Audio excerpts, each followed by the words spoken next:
Hello friends, good morning. My name is Nitin Gupta. Welcome back to my channel. Friends, आज हम एक chemical sectors की दो कंपनियों के बारे में बात करेंगे जो अभी लास्ट क्वार्टर रिजल्ट के बाद बहुत ज़्यादा प्रेशर में आई और मुझे लगा कि क्या कहते हैं, मुझे एक अपॉर्चुनिटी इसमें नज़र आई, तो वो आपके साथ मैं साथ स्टडी करना चाहता हूँ। चलिए चलते हैं स्क्रीन डॉट इन पर। और उससे पहले, अगर जो भी स्टडी होगी ये एक बेसिकली एजुकेशन पर्पज के लिए होगी। मेरी किसी भी तरह की कोई बाइंग और सेलिंग की रिकमेंडेशन नहीं होगी। प्लीज़ आप भी मेरी वीडियो को किसी तरह का बाइंग सेल रिकमेंडेशन समझिए, सिर्फ एक लर्निंग पर्पज से ही इसको एज ए कंसिडर कर सकते हैं। चलिए चलते हैं स्क्रीन डॉट इन पर। तो जो सबसे पहली कंपनी है Gujarat state fertiliser and chemicals limited. आपने देखा ही होगा कि लास्ट कुछ टाइम पहले कुछ गवर्नमेंट की न्यूज आई थी, उसके बाद काफी सारी जो फर्टिलाइजर की कंपनी है वो एक स्पीड से चलने लग गई थी। तो उसमें से एक ये भी कंपनी थी। तो अ, एक बार पढ़ लेते हैं कि incorporated in 1962 Gujarat state fertiliser and chemical limited in public sector company promoted by the government of Gujarat is engage on manufacture of various fertilizer and industrial products like plastic and synthetic rubbers and man-made fibres. तो basically government own company है, किसे हम कह सकते हैं इसको। 1962 में produce, काफी पुरानी कंपनी है। और जो इसकी फंडामेंटल चेक करें तो मार्केट कैपिटल इसके 8667 करोड़ की है।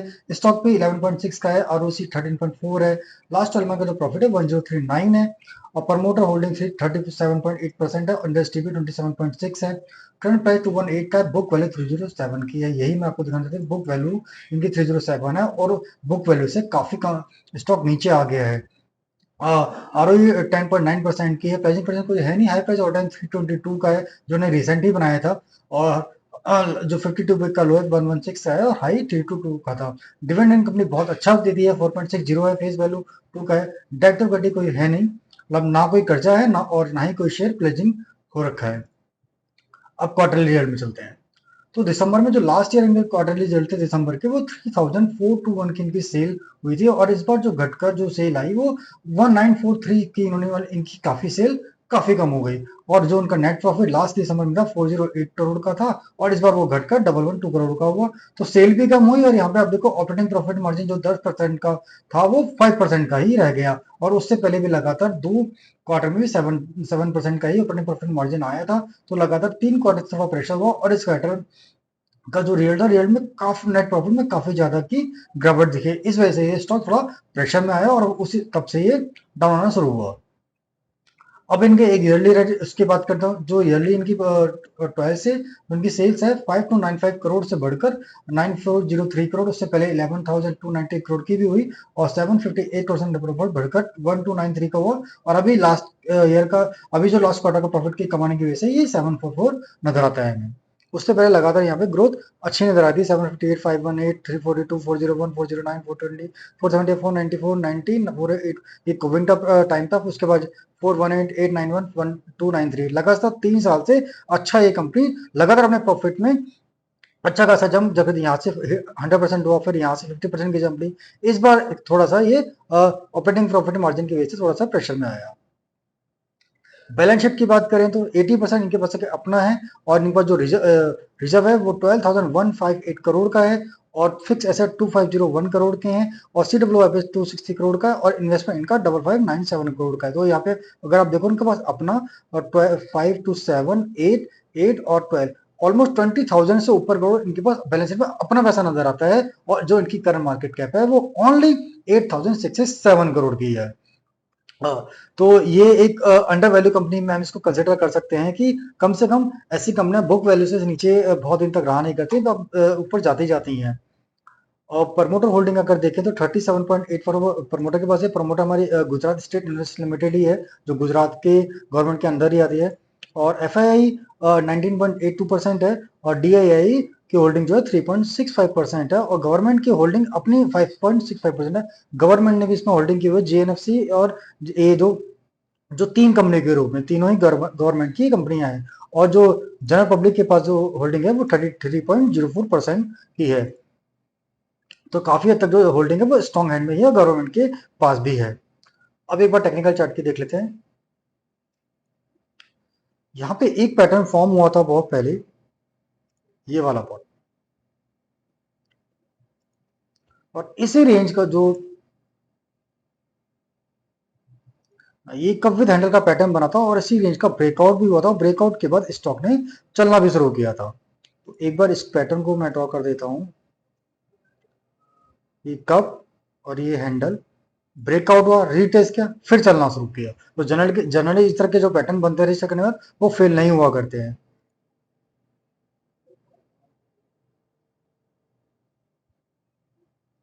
और उसको अचीव भी किया, अचीव करके और ऊपर भी गया। मगर जब रिजल्ट अनाउंस हुआ, रिजल्ट के बाद लगातार स्टॉक प्रेशर में आया और ये काफी नीचे आ गया है। अब हम इसमें बात करते हैं कि इसमें करना क्या है।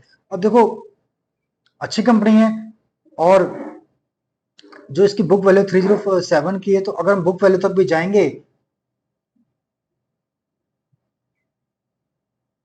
बुक वैल्यू तक भी जाते हैं, तो ये 42.76% निकल कर आता है। अगर करंट प्राइस जो आज क्लोजिंग मिली है उसके बाद अगर हम बुक वैल्यू तक इसको होल्ड करते हैं तो 42.76% का गेन नजर आता है। और उसके बाद अगर फंडामेंटल इंप्रूव होते हैं तो हम शायद इसको और आगे के लिए भी रख सकते हैं, मगर फिलहाल हम इसको इसी टारगेट में कंसिडर कर सकते हैं। और डिविडेंड भी कंपनी हर साल डिविडेंड अच्छा पे करता है। ये इन्होंने लास्ट सितंबर में जो डिविडेंड 10 रुपीज दिया था, और उससे पहले 2.50 था जब इनका प्राइस ऑलरेडी कम था, और इसके बाद फिर दिया था 2.20। तो हर सितंबर में यानी पूरे साल में डिविडेंड कंपनी एक बार पे करती है।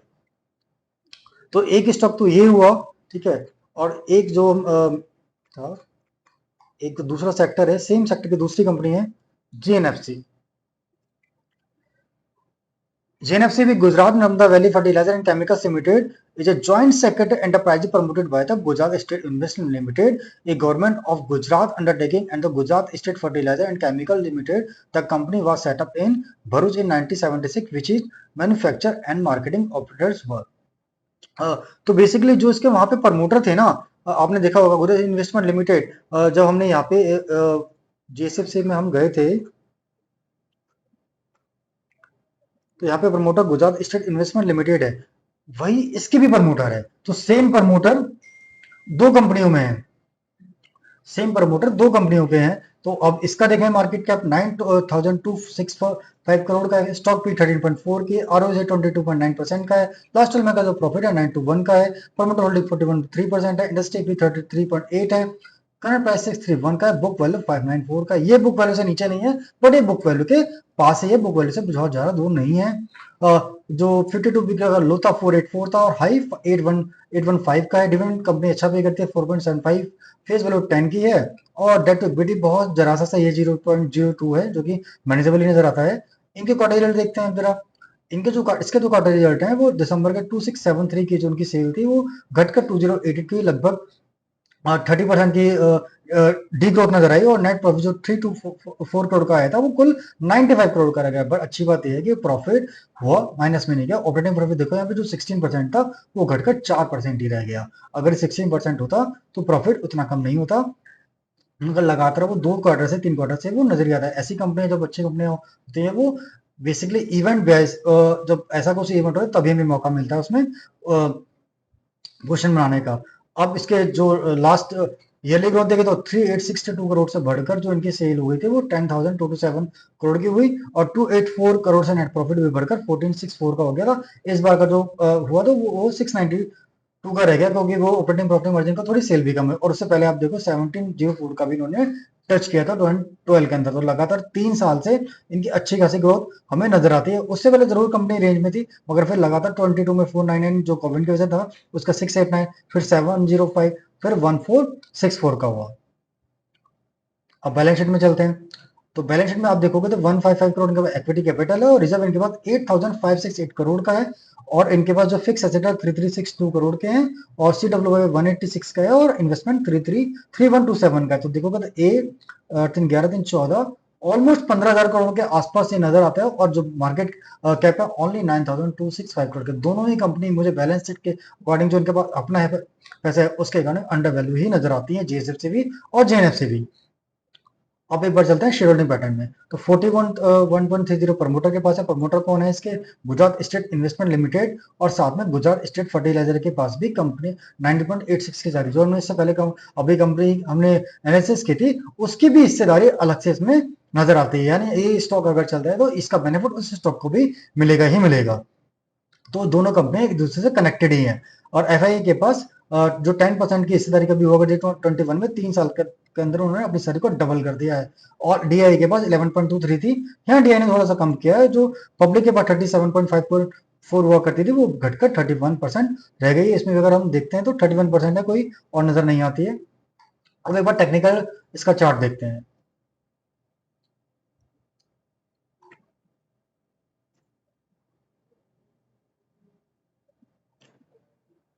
टेक्निकल चार्ट देखोगे तो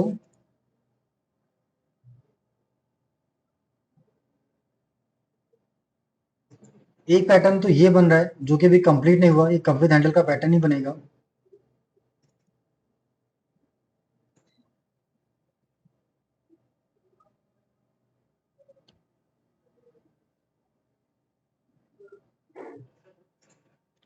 इसका अगर हम टारगेट मेजर करते हैं तो काफी ऊपर निकल कर आता है 40%। और यहाँ से इसको करें तो ऑलमोस्ट 78.8% का टारगेट निकल कर आता है। और इतना रिटर्न आने में अगर 2 साल का समय भी लग जाता है तो कोई बहुत बुरी बात नहीं, बहुत अच्छा रिटर्न ही वो कहलाएगा अगर 2 साल में भी मिलता है तो।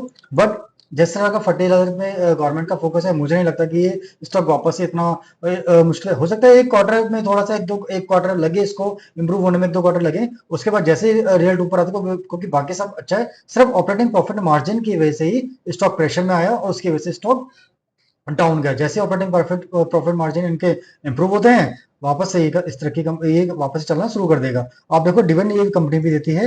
इन्होंने डिविडेंड दिया था सितंबर में, 30 रुपए का डिविडेंड दिया था। और उससे पहले लास्ट इन्होंने डिविडेंड दिया था 10 रुपीज, जब स्टॉक का प्राइस कम हुआ करता था, और उससे पहले दिया था 8 रुपीज। तो लगातार ही हर साल ये भी कंपनी डिविडेंड कर दिया। तो कंपनियां दोनों कंपनी जो हमने डिस्कस की वो लगातार डिविडेंड भी देती हैं, और ऐसी कंपनियों में अपॉर्चुनिटी हमें तभी मिलती है जब किसी तरह का कोई इवेंट हो। अदरवाइज तो जैसे कृषि सेक्टर लगातार ऊपर ही जा रहा है, हमें अपॉर्चुनिटी नहीं मिलती है, हम लगातार फिर क्या करते हैं, अपनी पोजीशन बनाने के चक्कर में उसको हाई पे खरीद लेते हैं। बट जब इस तरह की अपॉर्चुनिटी आती है उस टाइम उसको ये सोचकर मिस कर देते हैं कि यार अभी रिजल्ट खराब आए हैं, रहने देते हैं। बट आप ये देखो फंडामेंटल स्ट्रॉन्ग है, कंपनी लगातार बिजनेस करिए, कंपनी में लॉस तो नहीं है, डेट कोई कंपनी में बिल्कुल भी नहीं है, और कंपनी बुक वैल्यू के आसपास है। एक तो बुक वैल्यू से काफी नीचे है और एक बुक वैल्यू से के पास ही हैं। तो इस तरह की कंपनियों में हम इस तरह से स्टडी कर सकते हैं और उसके बेस पर अपना डिसीजन बना सकते हैं। हाँ, मेरी किसी तरह कोई बाइंग सेलिंग रिकमेंडेशन नहीं है, जस्ट एक लर्निंग थी जो मुझे नजर आई, वो मैंने आपके साथ अपनी एक जो मेरी अंडरस्टैंडिंग है उसके रूप में मैंने आपके साथ शेयर करी। अगर आपको किसी तरह का की कोई सजेशन होता है तो प्लीज कमेंट बॉक्स में रखिए। और मेरे चैनल को अगर वीडियो पसंद आता है तो मेरे चैनल को सब्सक्राइब कीजिए और लाइक कीजिए। मैं आपके लिए ऐसे वीडियो लाता रहूंगा। आज के लिए इतना ही, धन्यवाद। जय हिंद।